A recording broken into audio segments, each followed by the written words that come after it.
Coach, what's something you believe every fighter should know? That's a great question. Nobody speaks about this part of fighting. Everybody tells you with fighting you learn respect, discipline, etc. But on the other hand, especially when you are a young athlete coming up and you're full of emotion, testosterone, etc., especially if you do it on a competitive level, you stimulate a primitive part of your brain which are associated to not positive things like violence, aggression. Everybody tells you through fighting you learn respect, discipline, diet. If you're training as a fighter for 2, 3, 4, 6 hours a day, you're gonna stimulate part of your brain which are very primitive.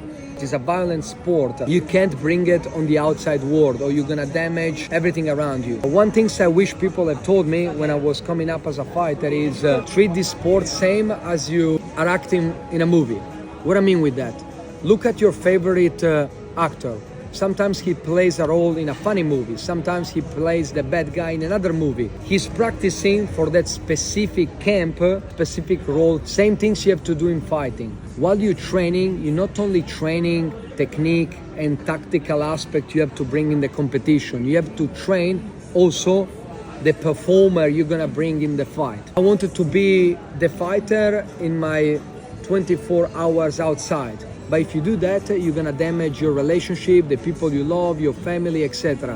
One thing you have to learn is when the training is over, you shower, you close your book, and now you're the normal person in your everyday life. And that's the beautiful things about having a fighting name. The fighting name should be your alter ego, should be the person you bring for the competition.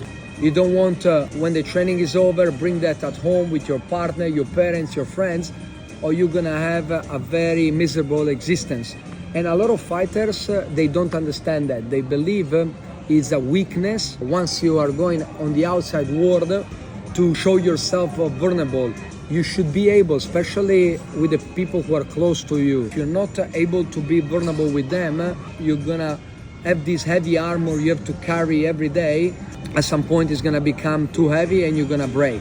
The person who does the sport only for fun and self-defense, he takes the best part of fighting. You're feeling more comfortable in your life outside, more safe in your skills if something happens, but you know you don't need to fight. For a competitor, you sign a contract and for 2 months you're thinking about that person, and if you're not able to switch off after your training and your preparation is over, you're gonna damage yourself. You see a lot of fighters, when their career is finished, they lost their primary identity, they damaged their life outside completely.